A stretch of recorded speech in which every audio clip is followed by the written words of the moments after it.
ನರಸಿಂಹ ಬೆಂಗಳೂರಿನ ಶಂಕರ ಮಠದ ಶಾಲೆಗೆ ಹೋಗಿ 1 ವರ್ಷ ಆಗಿತ್ತೋ ಆಗಿಲ್ವೋ ಗೊತ್ತಿಲ್ಲ. ಆದರೆ ಮತ್ತೆ ಶೃಂಗೇರಿಗೆ ಬರಬೇಕಾಗತ್ತೆ. ಶೃಂಗೇರಿಯಿಂದ ಬೆಂಗಳೂರಿನ ಶಂಕರ ಮಠಕ್ಕೆ ವಿದ್ಯಾರ್ಥಿಯಾಗಿ ಹೊರಟಂತಹ ಚಂದ್ರಶೇಖರ ಭಾರತಿ ಸ್ವಾಮಿಗಳು ಅರ್ಥಾತ್ ನರಸಿಂಹ ಮುಂದೆ ಬೆಂಗಳೂರಿನಿಂದ ಶೃಂಗೇರಿಗೆ ಜಗದ್ಗುರು ಪೀಠಕ್ಕೆ ಉತ್ತರಾಧಿಕಾರಿಯಾಗಿ ಹಿಂದಿರುಗುವಂತಹ ಅಗತ್ಯ ಬರುತ್ತೆ. ಅದು ಹೆಂಗೆ ನಡೀತು ಅನ್ನೋದನ್ನು ಈಗ ಹೇಳ್ತೇನೆ. ಕಾಲಡಿಯಿಂದ ಸಚ್ಚಿದಾನಂದ ಶಿವಾಭಿನವ ನರಸಿಂಹ ಭಾರತಿ ಸ್ವಾಮಿಗಳವರು ಶೃಂಗೇರಿಗೆ ಬರೋ ಹೊತ್ತಿಗೆ ಆಗಲೇ ದೇಹಾರೋಗ್ಯ ಕೆಟ್ಟಿತ್ತು. ಬಂದ ಮೇಲೂ ಕೂಡ ಆರೋಗ್ಯ ಸುಧಾರಣೆ ಕಾಣಲಿಲ್ಲ. ಬರಬರುತ್ತಾ ಆರೋಗ್ಯ ಕೆಡ್ತಲೇ ಹೋಯಿತು. 1912 ಮಾರ್ಚ್ ತಿಂಗಳ ಮೊದಲ ವಾರದಲ್ಲಿ ತಮ್ಮ ಸಾವು ಹತ್ರ ಬರುತ್ತೆ ಅನ್ನೋದನ್ನು ಗುರುಗಳು ಕಂಡ್ಕೊಂಡ್ರು. ಹಂಗಾಗಿ ಉತ್ತರಾಧಿಕಾರಿಯನ್ನು ಬೇಗ ನೇಮಿಸಬೇಕು ಅಂತ ನಿಶ್ಚಯ ಮಾಡಿ ತಾವು ಈ ಮೊದಲೇ ಮನಸ್ಸಿನಲ್ಲಿ ನಿಶ್ಚಯ ಮಾಡಿಕೊಂಡಂತೆ ನರಸಿಂಹನನ್ನು ಬೆಂಗಳೂರಿನಿಂದ ಶೃಂಗೇರಿಗೆ ಕರ್ಕೊಂಬರಬೇಕು ಅಂತ ತಮ್ಮ ಆಪ್ತರು, ಅರಮನೆಯ ಧರ್ಮಾಧಿಕಾರಿಗಳು ಆಗಿದ್ದಂತಹ ಕುಣಿಗಲ್ಲು ರಾಮಶಾಸ್ತ್ರಿಗಳಿಗೆ ಅಪ್ಪಣೆ ಮಾಡ್ತಾರೆ. ರಾಮಶಾಸ್ತ್ರಿಗಳಿಗೆ ಶೃಂಗೇರಿಯ ಗುರುಗಳು ಮೊದಲೇ ತಿಳಿಸಿದ್ರಂತೆ. ಹಾಗಂತ ಕುಣಿಗಲ್ ಶಾಸ್ತ್ರಿಗಳು ಒಂದು ಕಡೆ ಬರೀತಾರೆ. ಆದರೆ ಈ ಸಂಗತಿ ಬೇರೆ ಯಾರಿಗೂ ಕೂಡ ತಿಳಿದಿರಲಿಲ್ಲ. ಶೃಂಗೇರಿಯ ಧರ್ಮಪೀಠದ ಉತ್ತರಾಧಿಕಾರಿಯ ಪ್ರಶ್ನೆ ಬಂದಾಗ ಮೈಸೂರಿನ ಮಹಾರಾಜರ ಸಮ್ಮತಿ ಅಗತ್ಯವಾಗಿ ಬೇಕಾಗಿರುತ್ತೆ. ಇದಕ್ಕೆ ಹಿನ್ನೆಲೆಯಾಗಿ ಒಂದೆರಡು ಮಾತುಗಳನ್ನು ನಾನು ಹೇಳಬೇಕು. ಯಾಕಂದರೆ ಶೃಂಗೇರಿಯ ಮಠ ವ್ಯವಸ್ಥಿತವಾದದ್ದು ವಿಜಯನಗರ ಸಾಮ್ರಾಜ್ಯದ ನೆರಳಲ್ಲಿ. ಮೈಸೂರಿನ ಹೈದರಾಲಿ ಮೈಸೂರಿನ ರಾಜರಿಂದ ಮೋಸವನ್ನು ಮಾಡಿ ಮೈಸೂರನ್ನು ವಶಪಡಿಸ್ಕೊಂಡು ಆಳ್ವಿಕೆಯನ್ನು ಮಾಡ್ತಾ ಇದ್ದಂತಹ ಕಾಲದಲ್ಲಿ, ಅದು ಸುಮಾರು 1763, ಆಗ ಬೇದನೂರು ಅಥವಾ ಕೆಳದಿಯ ಪಾಳೆಯಗಾರಿಕೆಯನ್ನು ಮೈಸೂರಿನ ಹೈದರಾಲಿ ವಶಪಡಿಸ್ಕೋತಾನೆ. ಆಗ ವಶಪಡಿಸ್ಕೊಂಡ ಮೇಲೆ ಶೃಂಗೇರಿ ಮಠ ಮೈಸೂರು ದೊರೆಗಳ ರಕ್ಷಣೆಗೆ ಬರುತ್ತೆ. ಆಗ ಪರಶುರಾಮ ಭಾವು ಎನ್ನುವಂತಹ ಮರಾಠಿ ಸಾಹಸಿ ಶೃಂಗೇರಿ ಮಠಕ್ಕೆ ದಾಳಿ ಇಟ್ಟು ಸುಮಾರು 60 ಲಕ್ಷ, ಆವತ್ತಿನ ಕಾಲದಲ್ಲೇ 60 ಲಕ್ಷ ರೂಪಾಯಿಗಳಷ್ಟು ಬೆಲೆ ಬಾಳ್ತಕ್ಕಂತಹ ಆಸ್ತಿಯನ್ನು ಕೊಳ್ಳೆ ಹೊಡಿತಾನೆ. ಅದಾದಮೇಲೆ ಶಾರದೀಯ ಗುಡಿಯನ್ನು ಮೂರ್ತಿ ಚಲನೆಯನ್ನು ಮಾಡೋಗ್ತಾನೆ. ಶಾರದೀಯ ಗುಡಿಯಲ್ಲಿ ಇದು 1791ರಲ್ಲಿ ನಡೆಯುತ್ತೆ. ಆಗ ಮಠದ ನೆರವಿಗೆ ಬಂದದ್ದು ಮೈಸೂರಿನ ಮಹಾರಾಜರು. ಈ ದುಸ್ಥಿತಿಯಿಂದ ಮಠವನ್ನು ಪಾರು ಮಾಡಿದ್ದು ಮೈಸೂರಿನ ದೊರೆಗಳೇ. ಅವತ್ತಿನಿಂದ ಮೈಸೂರು ದೊರೆಗಳ ಸಮ್ಮತಿ ಶೃಂಗೇರಿ ಮಠದ ವ್ಯವಹಾರದಲ್ಲಿ ಬೇಕಾಗಿರುತ್ತೆ. ಹಾಗಾಗಿ ಸ್ವಾಮಿಗಳು ಅವತ್ತು ಮಹಾರಾಜರಾಗಿರ್ತಕ್ಕಂತಹ ನಾಲ್ವಡಿ ಕೃಷ್ಣರಾಜರ ಒಡೆಯರಿಗೆ ಒಂದು ಪತ್ರವನ್ನು ಬರೆಸ್ತಾರೆ. ಬೆಂಗಳೂರಿನ ಶಂಕರ ಮಠದಲ್ಲಿ ಓದುತ್ತಾ ಇರತಕ್ಕಂತಹ ನರಸಿಂಹನೇ ನನ್ನ ನಂತರ ಪಟ್ಟಕ್ಕೆ ಬರಬೇಕು ಅಂತೇಳಿ ಆ ಪತ್ರವನ್ನು ಬರೆಸಿ, ಆ ಪತ್ರವನ್ನು ಮೈಸೂರಿನ ಅರಮನೆಯ ಧರ್ಮಾಧಿಕಾರಿಗಳು ಆಗಿರ್ತಕ್ಕಂತಹ ಕುಣಿಗಲ್ ರಾಮಶಾಸ್ತ್ರಿಗಳೇ ಅದನ್ನು ತಗೊಂಡು ಶೃಂಗೇರಿಯಿಂದ ಹೋಗಿ ಬೆಂಗಳೂರಿನಲ್ಲೇ ಇದ್ದಂತಹ ಮಹಾರಾಜರಿಗೆ ಅದನ್ನು ಒಪ್ಪಿಸಿ ಅವರ ಅನುಮತಿಯನ್ನು ಪಡ್ಕೊತಾರೆ. ಆಗ ಮಹಾರಾಜರು ಸ್ವಾಮಿಗಳ ಇಚ್ಛೆಯಂತೆ ಬೆಂಗಳೂರಿನ ಶಂಕರ ಮಠದಲ್ಲಿ ಓದ್ತಾ ಇದ್ದಂತಹ ನರಸಿಂಹನನ್ನು ನೋಡಲಿಕ್ಕೆ ಶೃಂಗೇರಿ ಮಠದ ಸರ್ವಾಧಿಕಾರಿಗಳಾಗಿರ್ತಕ್ಕಂತಹ ಶ್ರೀಕಂಠ ಶಾಸ್ತ್ರಿಗಳ ತಮ್ಮ ಕೃಷ್ಣ ಶಾಸ್ತ್ರಿಗಳು ಮತ್ತು ಆಸ್ಥಾನದ ವಿದ್ವಾಂಸರಾಗಿರ್ತಕ್ಕಂತಹ ತಮ್ಮಯ್ಯ ಭಟ್ಟರ ಜೊತೆಯಲ್ಲಿ ಬಂದು ಸ್ವಾಮಿಗಳು ಆಯ್ಕೆ ಮಾಡಿರ್ತಕ್ಕಂತಹ ನರಸಿಂಹ ಹೆಂಗಿದ್ದಾನೆ ಅಂತ ನೋಡ್ತಾರೆ. ಆಗ ನೋಡಿದ ಮೇಲೆ ಮಹಾರಾಜರು ಹೇಳ್ತಾರಂತೆ, ಶೃಂಗೇರಿ ಸ್ವಾಮಿಗಳ ಆಯ್ಕೆ ಸಮರ್ಪಕ ಆಗಿ ಕಾಣಿಸ್ತಾ ಇಲ್ಲ, ಚೆನ್ನಾಗಿಲ್ವಲ್ರಿ ಅಂತ ಕೃಷ್ಣ ಶಾಸ್ತ್ರಿಗಳೆದುರೇ ಮಹಾರಾಜರು ಹೇಳಿದ್ರಂತೆ. ಆದ್ರೇನು ಮಾಡೋದು, ಸ್ವಾಮಿಗಳ ಸಂಕಲ್ಪ ಇದ್ದಂತೆ ಆಗಲಿ ಅಂತ ಅದಕ್ಕೆ ಒಪ್ಪಿದ್ರಂತೆ ಮಹಾರಾಜರು. ಸ್ವಾಮಿಗಳ ಅಪ್ಪಣೆಯಂತೆ, ಮಹಾರಾಜರ ಸಮ್ಮತಿಯಂತೆ ಕುಣಿಗಲ್ ರಾಮಶಾಸ್ತ್ರಿಗಳು ನರಸಿಂಹನನ್ನು ಶೃಂಗೇರಿಗೆ ಕರ್ಕೊಂಡು ಹೋಗಲಿಕ್ಕೆ ಅವರ ತಂಗಿರ್ತಕ್ಕಂತಹ ಶಂಕರಪುರದ ಅವರ ಅಗ್ರಹಾರಕ್ಕೆ ಬರ್ತಾರೆ.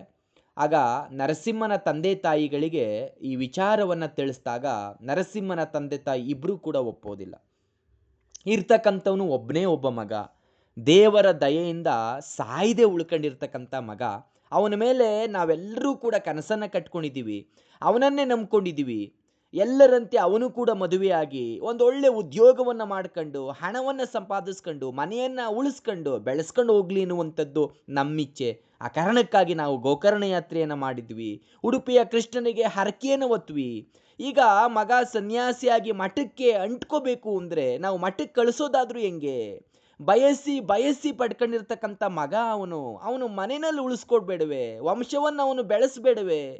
ಏನೇ ರಾಮಶಾಸ್ತ್ರಿಗಳು ಮನವಿಯನ್ನು ಮಾಡಿಕೊಂಡ್ರು ಕೂಡ, ಸ್ವಾಮಿಗಳ ಆ ಅಪ್ಪಣೆ ಅಂತ ಅಂದ್ರೂ ಕೂಡ ತಂದೆ ತಾಯಿಗಳು ಒಪ್ಪೋದಿಲ್ಲ. ಹೆತ್ತ ಕರುಳ ನೋವು ಸುತ್ತಲವರಿಗೆ ಅರ್ಥ ಆಗ್ತಕ್ಕಂಥದ್ದು ಹೆಂಗೆ? ಮಗ ಸ್ವಾಮಿ ಆಗ್ತಕ್ಕಂಥದ್ದು ತಮಗೆ ಎಳ್ಳಷ್ಟು ಇಷ್ಟ ಇಲ್ಲ ಅಂತೇಳಿ ಇಬ್ಬರೂ ಕೂಡ ಪಟ್ಟು ಹಿಡಿತಾರೆ. ರಾಮಶಾಸ್ತ್ರಗಳು ತಾನೇ ಏನು ಮಾಡ್ತಾರೆ, ತಮಗೆ ತಿಳಿದಷ್ಟು ಹೇಳ್ತಾರೆ, ಮಗ ಸ್ವಾಮಿ ಆದರೆ ತಂದೆ ತಾಯಿ ಆಗಿರ್ತಕ್ಕಂಥ ನಿಮ್ಮಿಬ್ಬರನ್ನ ಮಠವೇ ನೋಡ್ಕೊಳ್ಳುತ್ತೆ ಅಂತ ಸಮಾಧಾನ ಮಾಡ್ತಾರೆ. ಆಚಾರ್ಯ ಪೀಠದಲ್ಲಿ ಕುಳಿತುಕೊಳ್ತಕ್ಕಂಥದ್ದು ಅದೇನು ಸಾಮಾನ್ಯ ವಿಷಯ ಅಲ್ಲ, ಇದೊಂದು ಮಹಾಯೋಗ ಅಂತಾರೆ. ಇದು ಹಲವು ಪೂರ್ವ ಜನ್ಮಗಳ ಪುಣ್ಯದ ಫಲ ಅಂತಾರೆ. ಏನೇ ಬಗೆ ಬಗೆಯಾಗಿ ಅವರು ವಿಚಾರವನ್ನು ಹೇಳಿದ್ರೂ ಕೂಡ ಆ ನರಸಿಂಹನ ತಂದೆ ತಾಯಿಗಳು ಒಪ್ಪೋದೇ ಇಲ್ಲ. ರಾಮಶಾಸ್ತ್ರಿಗಳು ಸಭೆಯಲ್ಲಿ ವಾದದಲ್ಲಿ ಎಲ್ಲ ಪಂಡಿತರನ್ನ ವಿದ್ವಾಂಸರನ್ನ ಬಾಯನ್ನು ಮುಚ್ಚಿಸ್ತಾ ಇದ್ರು. ಆದರೆ ಈ ಮುಗ್ಧ ದಂಪತಿಗಳ ಎದುರು ಅವರ ಬೇಳೆ ಬೇಯೋದಿಲ್ಲ. ಬಂದ ಕೆಲಸ ಆಗಲಿಲ್ಲ ಅಂತೇಳಿ ಶೃಂಗೇರಿಗೆ ಹೊರಡಲಿಕ್ಕೆ ತಯಾರಾದಾಗ ಇವರ ನಿರಾಶೆಯನ್ನ ಆತಂಕವನ್ನ ಕಂಡಂತಹ ನರಸಿಂಹ ತನ್ನ ತಂದೆ ತಾಯಿಯರಿಗೆ ತಾನೇ ಸಮಾಧಾನ ಮಾಡಲಿಕ್ಕೆ ಮುಂದೆ ಬರ್ತಾರೆ. ಆಗ ನರಸಿಂಹ ಹೇಳ್ತಾರೆ ತಂದೆ ತಾಯಿಗಳಿಗೆ, ಸ್ವಾಮಿಗಳೇ ನನ್ನನ್ನು ಬೆಂಗಳೂರಿಗೆ ಕಳಿಸುವ ಮುಂಚೆ ಸನ್ಯಾಸಿ ಆಗಲಿ ಅಂತ ಆಶೀರ್ವಾದ ಮಾಡಿದ್ರಲ್ಲ, ಸನ್ಯಾಸಿ ಆಗ್ತಕ್ಕಂಥದ್ದು ನನಗೂ ಇಷ್ಟವೇ. ನಾನು ಸಂಸಾರಿಯಾಗುವಂತಹ ಇಚ್ಛೆಯನ್ನು ಹೊಂದಿಲ್ಲ, ಸಂಸಾರಿ ಆಗಬೇಕು ಅನ್ನುವಂತಹ ಯಾವ ಆಸೆಯೂ ಕೂಡ ಇಲ್ಲ, ನಾನು ಸಂಸಾರಿ ಆಗಲಿಕ್ಕೆ ಇಚ್ಛೆ ಇಲ್ಲ, ನಾನು ಆಗೋದಿಲ್ಲ, ನಾನು ಸನ್ಯಾಸಿ ಆಗ್ತೇನೆ. ನೀವೀಗ ಮಠಕ್ಕೆ ಮಠಾಧಿಪತಿ ಆಗಲಿಕ್ಕೆ ನೀವು ಒಪ್ಕೊಳ್ದೇ ಇದ್ದರೆ ನಾನು ನಾಳೆ ಬಿಡಿ ಸನ್ಯಾಸಿ ಆಗ್ತೇನೆ.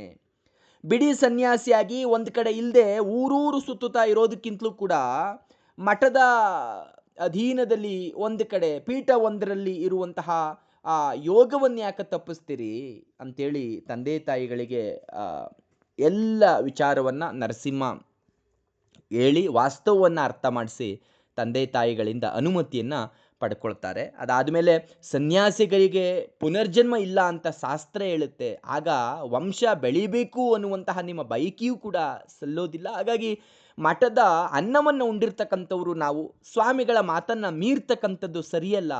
ಅದು ಅಲ್ದರ ದೊಡ್ಡ ಮನುಷ್ಯರಾಗಿರ್ತಕ್ಕಂತಹ ರಾಮಶಾಸ್ತ್ರಿಗಳು ಇಲ್ಲಿಗೆ ಬಂದಿದ್ದಾರೆ, ಹಾಗಾಗಿ ಅವರನ್ನು ನಿರಾಸೆಗೊಳಿಸ್ತಕ್ಕಂಥದ್ದು ತಪ್ಪು ಅಂತೇಳಿ ವಿಧ ವಿಧವಾಗಿ ತಂದೆ ತಾಯಿಗಳ ಮನಸ್ಸನ್ನು ಒಪ್ಪಿಸ್ತಾರೆ. ಆಗ ಅವರ ಒಪ್ಪಿಗೆಯನ್ನು ಪಡೆದಂತಹ ರಾಮಶಾಸ್ತ್ರಿಗಳು ಮಹಾರಾಜರಿಗೆ ಸಂಗತಿಯನ್ನು ತಿಳಿಸಿ ಮೈಸೂರಿಗೆ ಹೊರಟೋಗ್ತಾರೆ.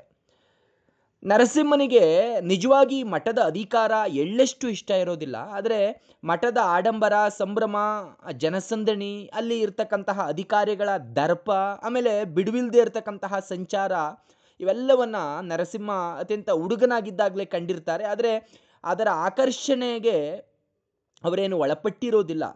ಆದರೆ ತನ್ನ ಸ್ವಭಾವಕ್ಕೆ ಇವೆಲ್ಲವೂ ಕೂಡ ಸರಿ ಹೊಂದೋದಿಲ್ಲ ಅನ್ನುವಂಥದ್ದು ಅವನಿಗೆ ಖಚಿತ ಆಗಿತ್ತು. ಆದರೂ ಕೂಡ ನರಸಿಂಹ ಬಡ ಹುಡುಗ, ವಿನಯಶಾಲಿ, ಆಮೇಲೆ ಏಕಾಂತ ಪ್ರಿಯ, ಮುಗ್ಧ. ಮಠದ ನಿರ್ವಹಣೆ ಅವರ ಆ ಸ್ವಭಾವದಲ್ಲಿ ಇರಲಿಲ್ಲ, ಅವರ ಸಾಮರ್ಥ್ಯವೂ ಕೂಡ ಅದರಲ್ಲಿ ಇರಲಿಲ್ಲ. ಅದರಿಂದ ಸಂತೋಷ ಏನು ನರಸಿಂಹನಿಗೆ ಆಗ್ತಾ ಇರಲಿಲ್ಲ. ಮನೆಯಲ್ಲಿ ಹೆತ್ತ ಹಿರಿಯರನ್ನ ನೋಡ್ಕೊಳ್ತಾ ಅವರ ಬಯಕೆಗಳನ್ನ ತೀರಿಸ್ತಾ ಇರ್ತಕ್ಕಂಥದ್ದು ಮಗನ ಕರ್ತವ್ಯ ಅಲ್ವೇ? ಅದೇ ದೊಡ್ಡ ಧರ್ಮ, ಅದೇ ಅಲ್ವೇ? ಆದರೆ ಸ್ವಾಮಿಗಳು ಅಪ್ಪಣೆ ಮಾಡಿದ ಮೇಲೆ ಅವರ ನಿರ್ಧಾರವನ್ನ ಶಂಕಿಸಬಾರದು, ಜೊತೆಗೆ ನಿರಾಕರಿಸಬಾರದು. ಅವರ ನಿರ್ಣಯ ಸರಿಯೋ ತಪ್ಪೋ, ತನಗೆ ಯೋಗ್ಯತೆ ಇದೆಯೋ ಇಲ್ಲವೋ, ಅಥವಾ ಮುಂದೇನು ಸುಖವೋ ಕಷ್ಟವೋ, ಇವೆಲ್ಲವನ್ನ ಯೋಚನೆ ಮಾಡದೆ ಸ್ವಾಮಿಗಳ ಅಪ್ಪಣೆಯನ್ನ ರಾಮಶಾಸ್ತ್ರಿಗಳು ಒತ್ತು ತಂದಿದ್ದಾರೆ. ಅದರ ಜೊತೆಗೆ ಮಹಾರಾಜರು ಕೂಡ ಸಮ್ಮತಿಯನ್ನ ಕೊಟ್ಟಿದ್ದಾರೆ. ಹಾಗಾಗಿ ತಾನು ಮರುಮಾತನಾಡದೆ, ಎರಡನೇ ಯೋಚನೆಯನ್ನ ಮಾಡದೆ ಅವರ ಮಾತಿಗೆ ಒಪ್ಪಬೇಕು. ಇನ್ನು ಮುಂದೆ ನಡೀತಕ್ಕಂಥದ್ದು ತಾಯಿ ಶಾರದಾಂಬೆಯ ಇಚ್ಛೆ, ಶಂಕರಾಚಾರ್ಯರ ಇಚ್ಛೆ, ಭಗವಂತನ ಇಚ್ಛೆ ಅನ್ನುವಂಥದ್ದು ಬಾಲಕ ನರಸಿಂಹನ ತರ್ಕ ಆಗಿರುತ್ತೆ. ಆ ಕಡೆ ಶೃಂಗೇರಿನಲ್ಲಿದ್ದಂತಹ ಸ್ವಾಮಿಗಳ ಬದುಕು ತೂಗುಯ್ಯಾಲೆಯಲ್ಲಿ ಆಡ್ತಾ ಇರುತ್ತೆ. ಆಗಾಗ ಉಸಿರಾಟವೇ ಕಷ್ಟವಾಗಿ ಉಳಿಲಿಕ್ಕೆ ಆಗಲ್ಲ ಅನ್ನುವಂತಹ ಶಂಕೆ ಬಲವಾಗ್ತಾ ಇತ್ತು. ಸ್ವಾಮಿಗಳು ತಮ್ಮ ಆಪ್ತರಾಗಿರ್ತಕ್ಕಂತಹ ಕುಣಿಗಲ್ ರಾಮಶಾಸ್ತ್ರಿಗಳಿಗೆ ಪತ್ರವನ್ನು ವಿವರವಾಗಿ ಬರೆಯಿಸಿ ಬೇಗ ಬೆಂಗಳೂರಿನಿಂದ ನರಸಿಂಹನನ್ನು ಕರ್ಕೊಂಡು ಬರಬೇಕು ಅಂತ ಅಪ್ಪಣೆ ಮೇಲೆ ಅಪ್ಪಣೆ ಮಾಡ್ತಾ ಇರ್ತಾರೆ. ಮೈಸೂರಿನಲ್ಲಿರ್ತಕ್ಕಂತಹ ಶಾಸ್ತ್ರಿಗಳಿಗೆ ಆ ಪತ್ರವೂ ತಲುಪುತ್ತೆ. ಆದರೂ ಕೂಡ ಬೆಂಗಳೂರಿನಿಂದ ನರಸಿಂಹ ಬರೋವರೆಗೆ ಸ್ವಾಮಿಗಳು ಜೀವ ಹಿಡ್ಕೊಂಡಿರ್ತಾರೆ ಅನ್ನುವಂಥದ್ದು ಅನುಮಾನವಾಗಿ ಆಗ ಮಠದ ಸರ್ವಾಧಿಕಾರಿಗಳಾಗಿರ್ತಕ್ಕಂತಹ ಶ್ರೀಕಂಠ ಶಾಸ್ತ್ರಿಗಳು ಬೇರೆ ಯಾರಿಗಾದ್ರೂ ಕೂಡ ಸನ್ಯಾಸವನ್ನು ಕೊಡಿಸ್ಬಿಡಿ, ಉತ್ತರಾಧಿಕಾರದ ನೇಮಕ ನೀವು ಬದುಕಿರುವಾಗಲೇ ಬೇಗ ನಡೆದೋದ್ರೆ ಒಳ್ಳೆಯದು ಅಂತೇಳಿ ಭಾವಿಸಿ ಶ್ರೀಕಂಠ ಶಾಸ್ತ್ರಿಗಳಿಗೆ ಸರಿ ಎನ್ನುವಂತಹ ಒಬ್ಬ ವಟುವಿನ ಹೆಸರನ್ನು ಸೂಚಿಸ್ತಾರೆ. ಆಗ ಸಾವಿನ ದವಡಿಯಲ್ಲಿ ಇದ್ದಂತಹ ಸ್ವಾಮಿಗಳು ಹೇಳ್ತಾರೆ, ನೀವು ಸೂಚಿಸಿದ ವ್ಯಕ್ತಿಗೆ ಉತ್ತರಾಧಿಕಾರಿಯನ್ನಾಗಿ ಮಾಡೋದಕ್ಕಿಂತಲೂ ಕೂಡ ಈ ಪೀಠ ಹಂಗೆ ಇದ್ದು ಬಿಡ್ಲಿ ಬಿಡಿ ಅಂತಾರೆ.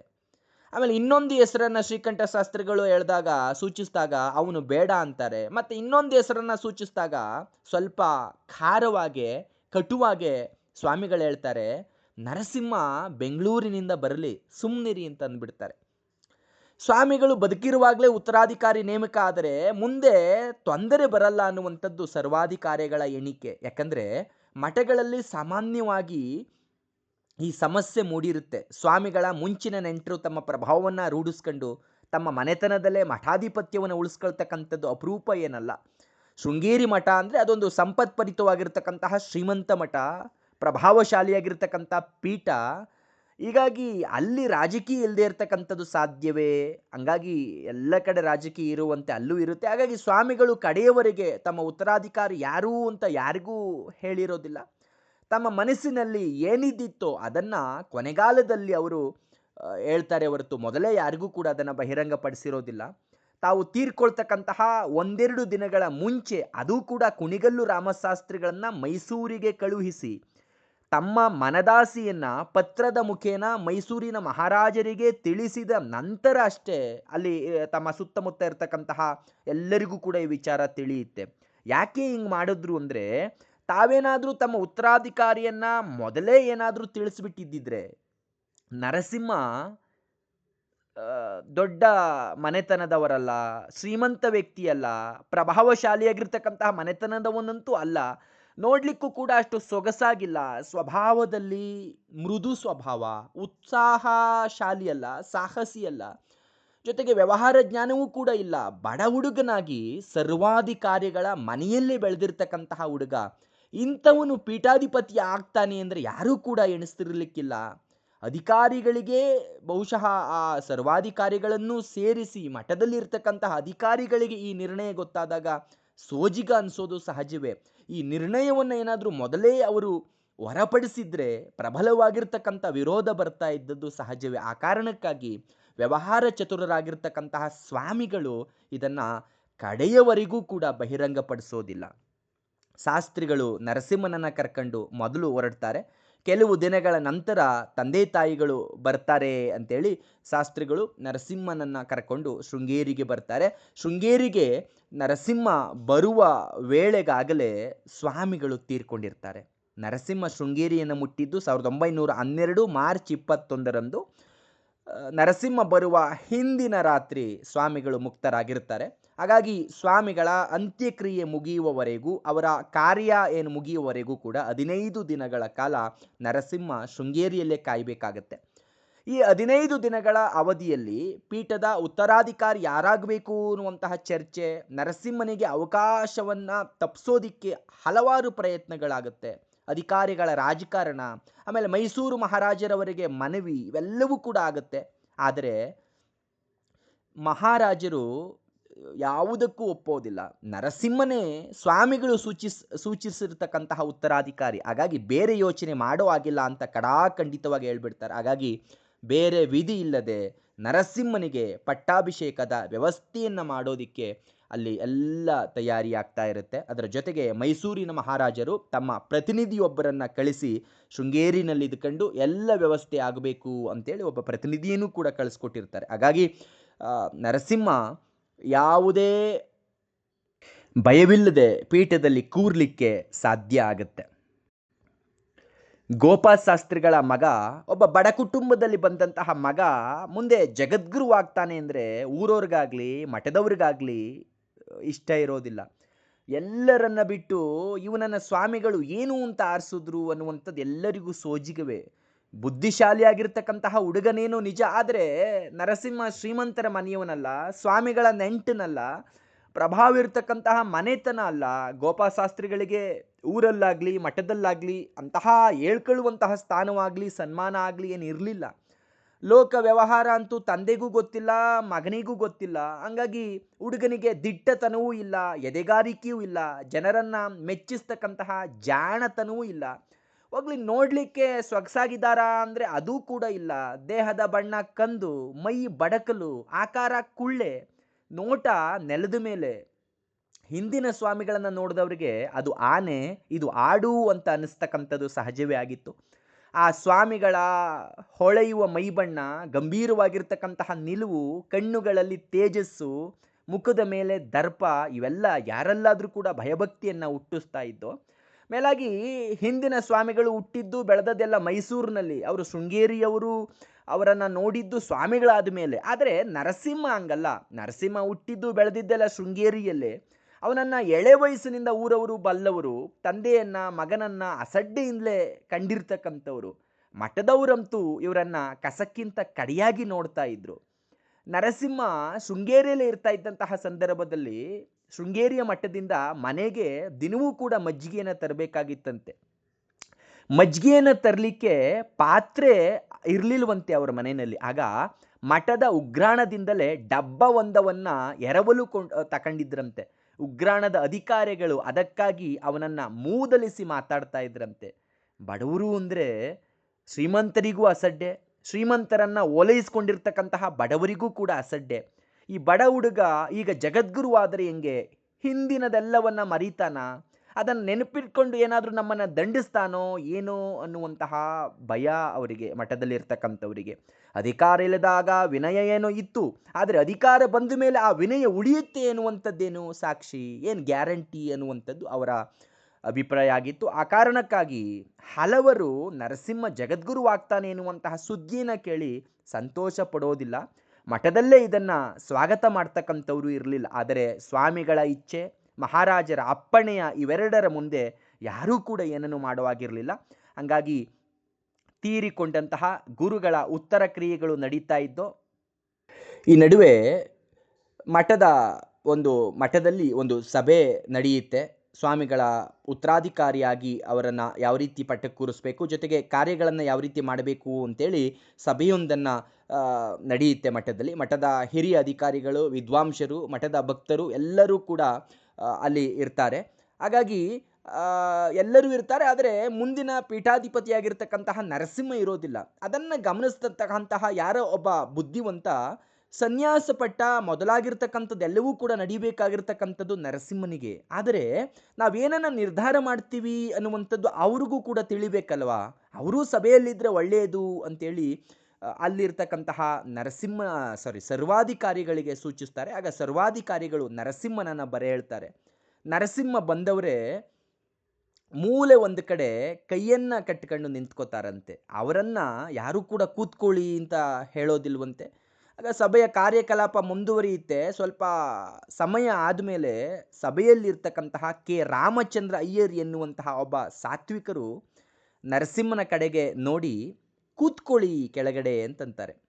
ಆಗ ಅಲ್ಲಿರ್ತಕ್ಕಂತಹ ಹಿರಿಯರು, ವಿದ್ವಾಂಸರ ನಡುವೆ ಕೂರ್ಲಿಕ್ಕೆ ಸಂಕೋಚದಿಂದ ನಿಂತೇ ಇದ್ದಂತಹ ನರಸಿಂಹನನ್ನು ಮತ್ತೆ ನೋಡಿ, ನಾಳೆ ನೀವು ಶೃಂಗೇರಿಯಂತಹ ಪೀಠಕ್ಕೆ ಜಗದ್ಗುರುಗಳಾಗ್ತಕ್ಕಂಥವ್ರು, ನಿಂತಿರಬಾರ್ದು, ಕೂಡಿ ಅಂತಾರೆ. ಅದಕ್ಕೆ ನರಸಿಂಹ ನಸುನಗುತ್ತಾ ಹೇಳ್ತಾರೆ, ಅದು ನಾಳೆ ತಾನೇ ಅಂತೇಳಿ ಉತ್ತರವನ್ನು ಕೊಡ್ತಾರಂತೆ.